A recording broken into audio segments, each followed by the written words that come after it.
Hi YouTube, welcome to another edition of Horror Hands, and this is going to be all the Blu-rays and DVDs that I picked up in the month of October. So I'll get straight into it. So the first movie that I finally got around to picking up was the Banana Splits movie. I've heard mixed things about this. I thought it was okay. It had moments in it that I really liked. I don't know if I expected more, but I think I just expected a bit of a different film. I didn't think it was going to be as serious as what it was. It's quite a serious film, and looking at the film, a film about killer Banana Splits characters, to me, shouldn't be that serious, but this one kind of was. The kids annoyed me in this one as well. Regardless of all the crazy, gruesome things that were going on in this, the kids were very calm, very procedural. So there were some things about it I liked. I liked a few of the death scenes and the kills in the movie, but I don't know, just the tone of this one was a bit off for me. But it was okay. It was alright. Okay, next one from Scream Factory is Blood from the Mummy's Tomb. I remember watching this a long time ago when I was a teenager, and I didn't really like it that much. I thought it was quite dull for a Hammer horror film.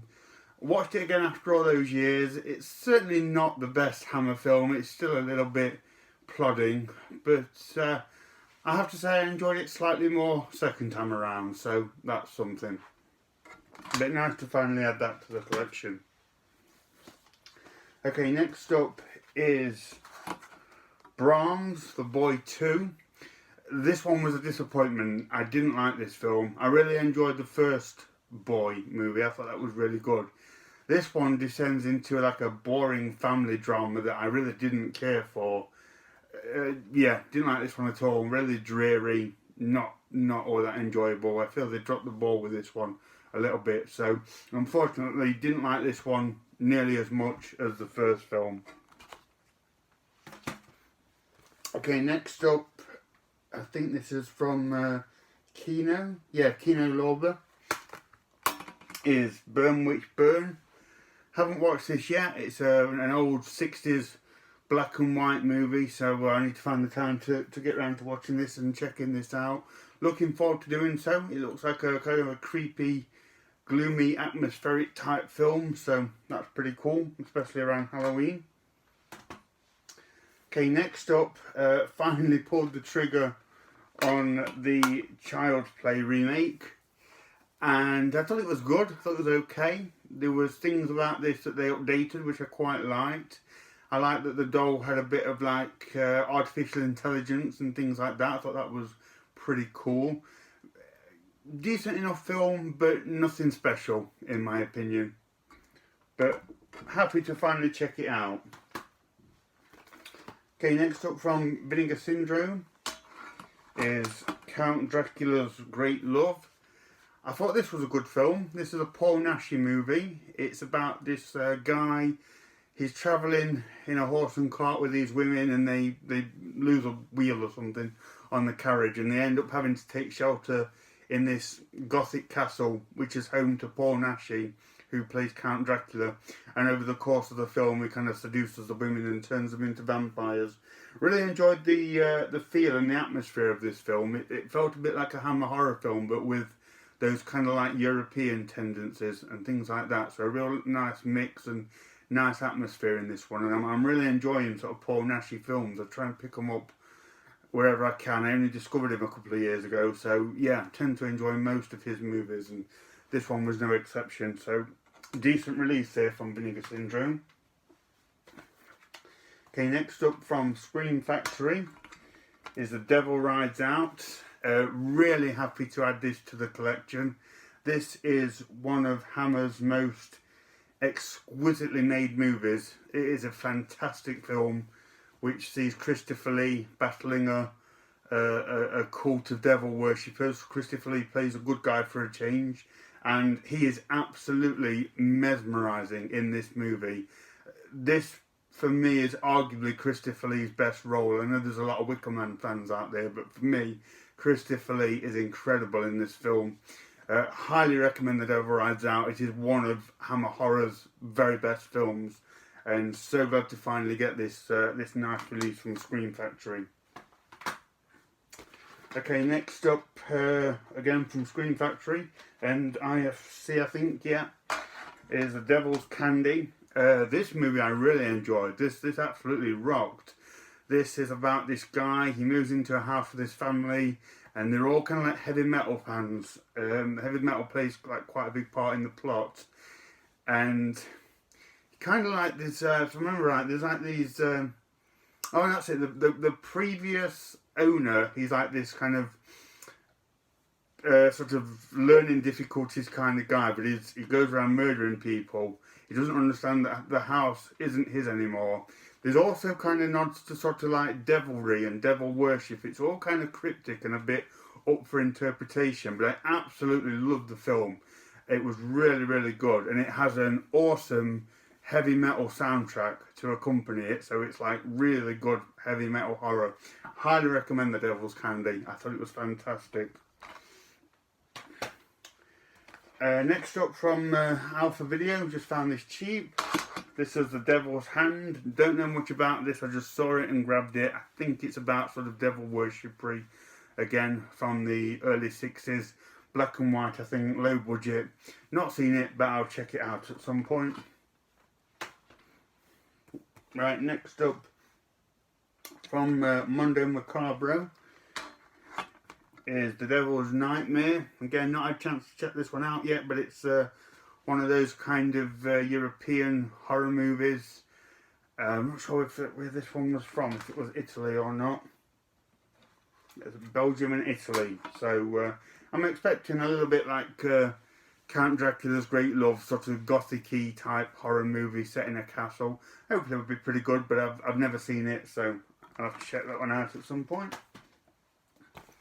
Okay, next up is an Amicus film, which I really should have watched, but for some reason I never watched it over the years. Finally adding it to the collection, and that is Dr. Terror's House of Horrors.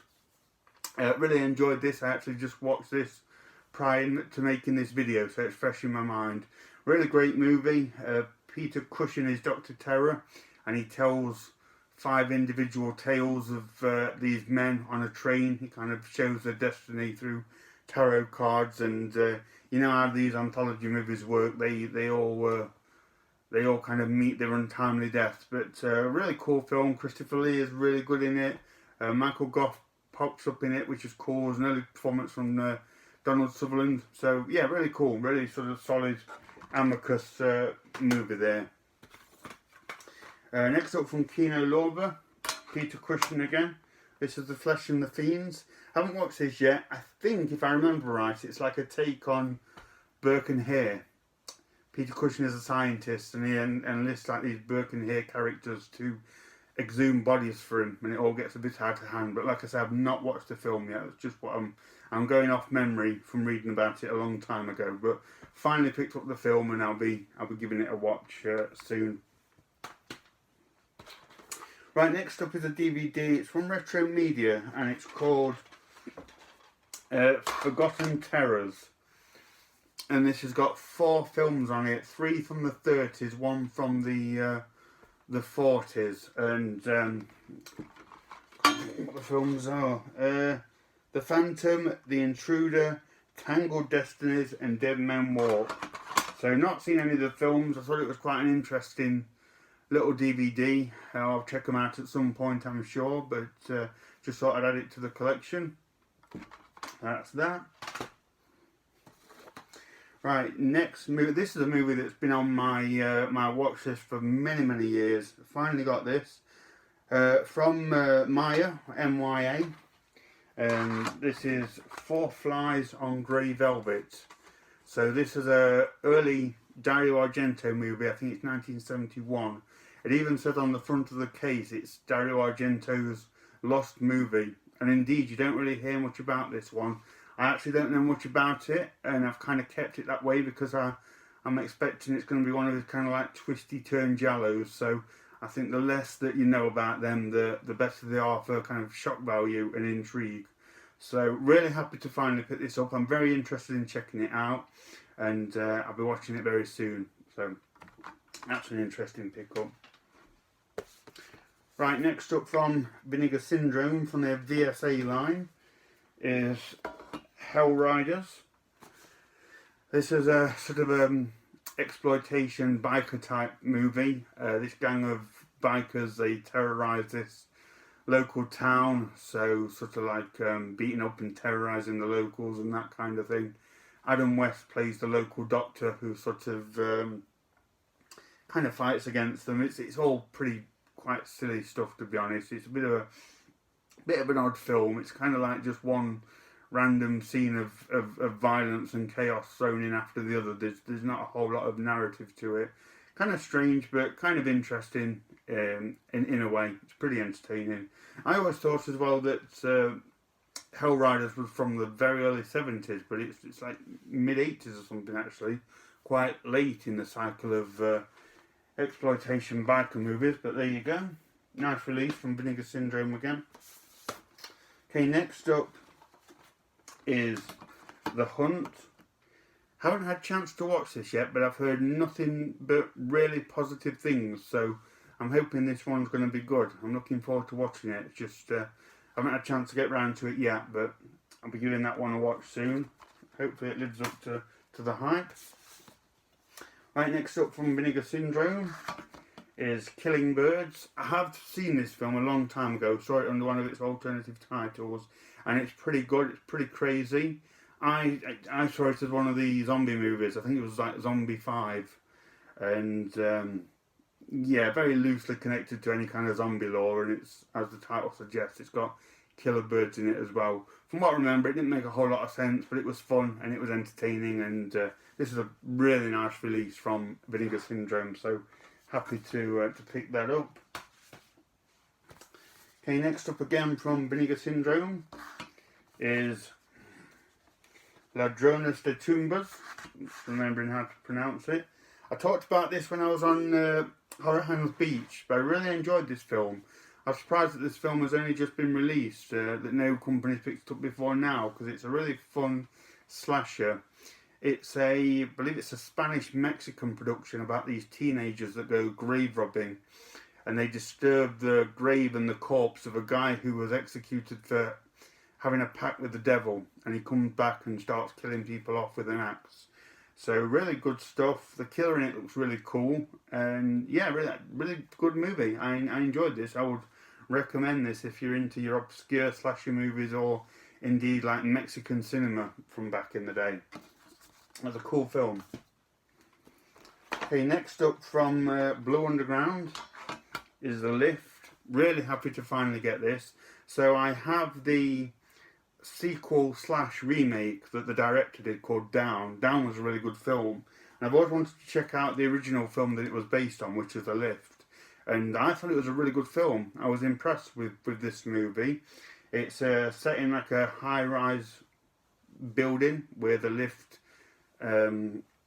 kills people, essentially. It's been built with this latest technology which kind of malfunctions, and it kills people in a variety of ways. What's interesting, and I thought was quite impressive about the film, is they managed to make a movie which is essentially about a killer lift and make it kind of serious and plausible. I did like that. It wasn't sort of hokey in any kind of way. So, really good film, really well made film, and nice addition to add this to next to Down, which is also a great kind of updated remake that the director did.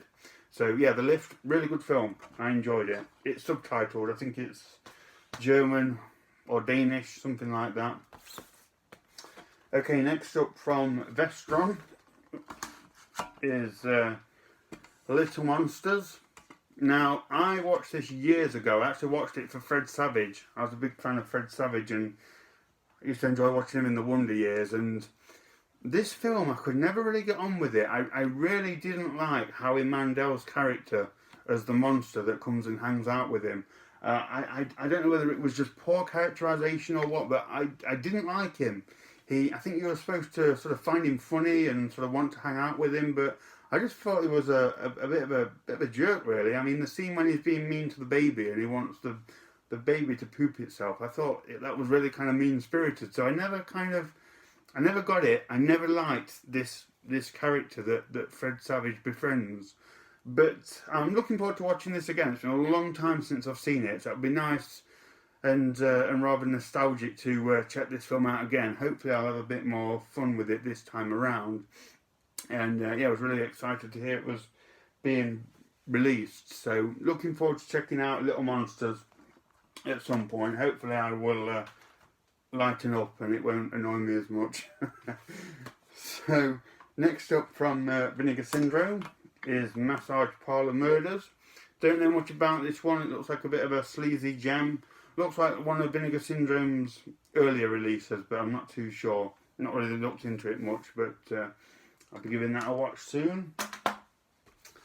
Next up again from Vinegar Syndrome is Memorial Valley Massacre. This was pretty good. I had a good time watching this.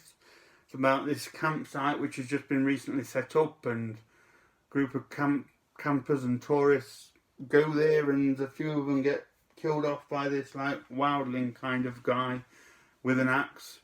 It's pretty straightforward stuff. First hour is a bit slow, to be honest, but after that it kind of picks up and there's some interesting kills and things like that. So overall, I thought it was alright. I had a fun time watching it. Okay, next up from Scream Factory is this beautiful steel book. And it's Motel Hell.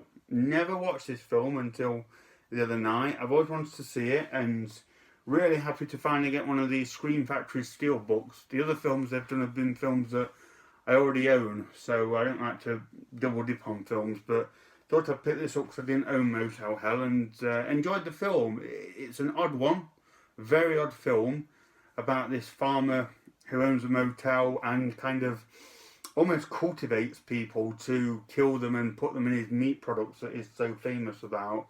It's a strange one because it's quite a grim, quite a horrifying movie with kind of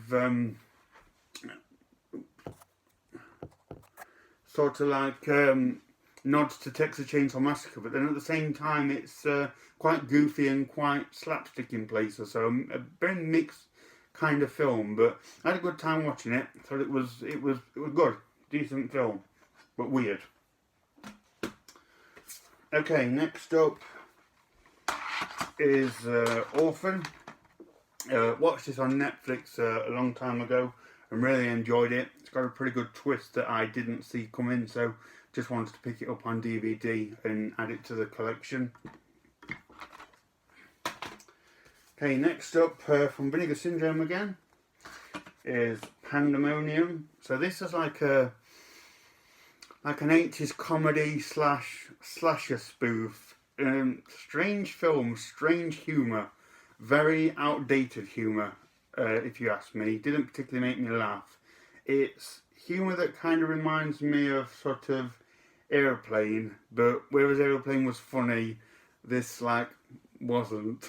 I feel bad for saying that, but they really kind of went with the slapstick humour, but it wasn't funny, so it was kind of like, So the horror aspect of it was okay, was pretty good, and there's quite a few famous faces in this as well in their younger years.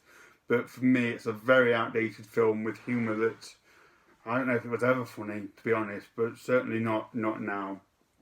But interesting watch. Okay, next up from Code Red is Savage Streets. I need to thank Horror Culture TV for this. Thank you so much, man. I did receive this. I won one of his competitions and he sent me this. He sent it me. I was actually going away for a week and I received it the night that I was going away. So I didn't get a chance to do a video and thank you properly. But Horror Culture TV, thank you so much for sending me this. This is awesome. I've not seen this film and this edition is not all that easy for me to find. So really happy to get this and I'll be giving it a watch soon. So Horror Culture TV, thank you so much. That's awesome. Okay, next movie is The Scarehouse. Did not like this. Did not like this at all. I confess I didn't even finish it.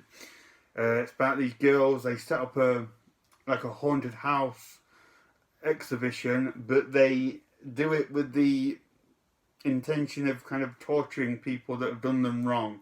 but it's really, really mean-spirited, really kind of hostile style stuff, really over the top. The characters in it are awful. I hated every single person in it, and yeah, it just didn't sit right at all with me. The things that they do in it are really kind of really harsh and quite extreme, and it just didn't fit that these kind of young college girls would even think of this crazy nasty stuff that they do. So no, didn't like this one at all.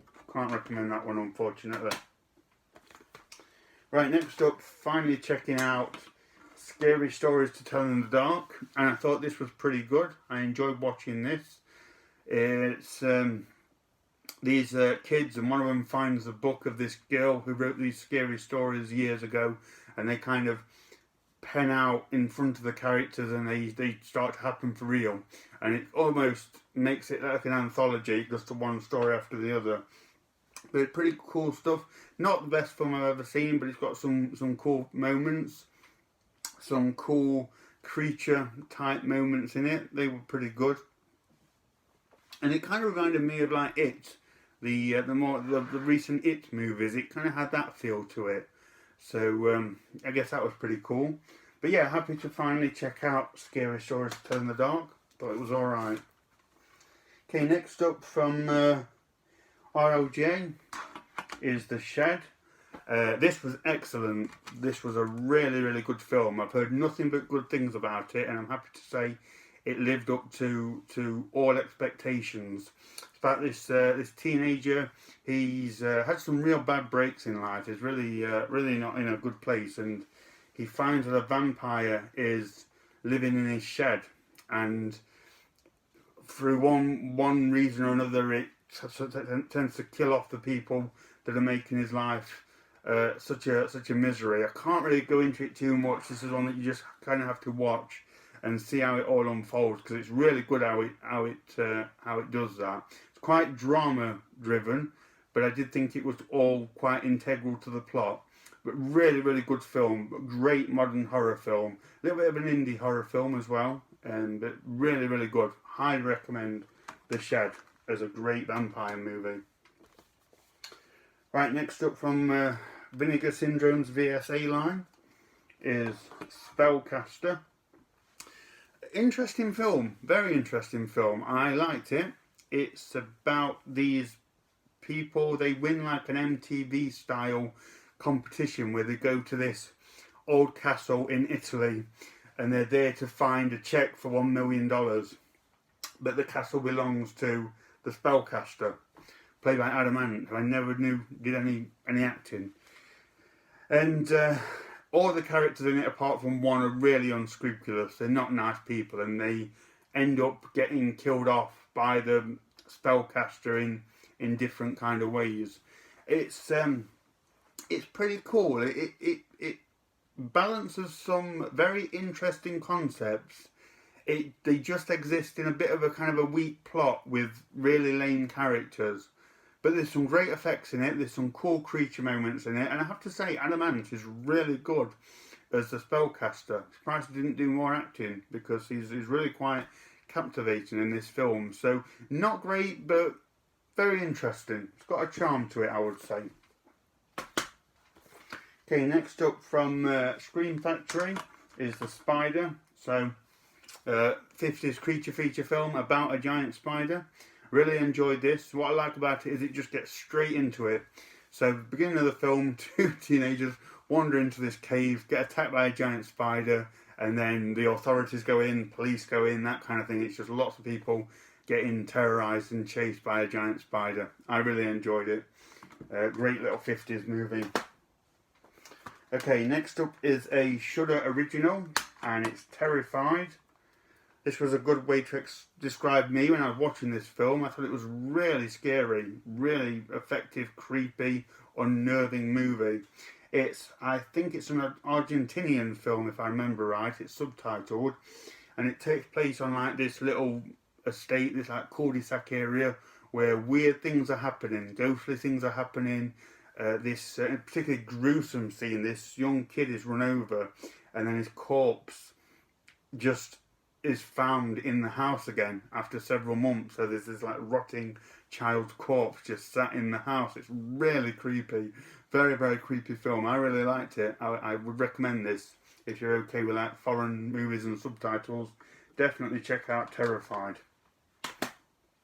Okay, next up, film that I've wanted to get for years, and it's Them, another 50s giant bug movie, giant killer ants, really awesome movie. One of the best made, I think, of the 50s creature features, and the threat of the giant ants in this, I think, is really good and very valid. How they explain how they can sort of multiply and take over the world. I thought it was really cool and quite scary. So happy to finally add that to the collection. Next up is Underwater. It was okay. So it's been described as like Alien underwater, and I totally get that. It really had Alien/Aliens vibes, which I did appreciate. It's just a little bit flat, a little bit empty. I don't know. I didn't care for the characters. They all felt like secondary characters, but they were main characters in the film. Didn't particularly care for the effects either. The action, the big CGI effects were pretty good, but the monsters were sort of CGI and very hard to make out. It was already quite a murky film because it takes place so far under the sea, but the CGI monsters were very hard to see, and I thought they missed an opportunity there. But there certainly were some creepy moments in it. I thought the underwater setting was really good, because you really did feel cut off. It's like 6 or 7 miles underwater, so that was pretty scary. But overall, a little bit of quite a few shortcomings in this one.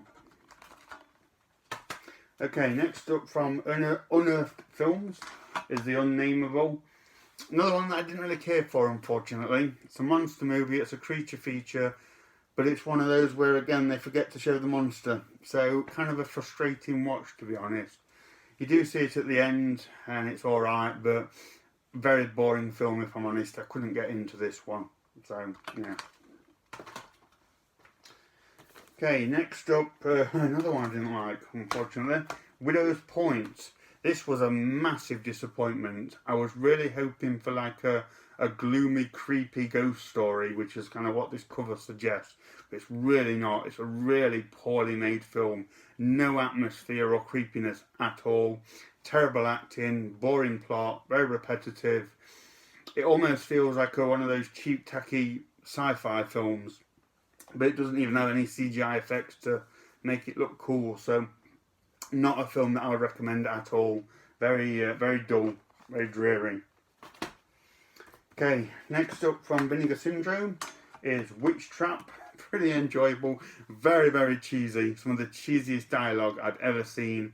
These like parapsychologists investigate this house, which has supposedly got evil spirits. Not scary in the slightest, and like I say, so cheesy, but it's okay for what it is. Next up from Network is The Woman in Black. I've mentioned this a couple of times. I've watched it now in full and absolutely loved it.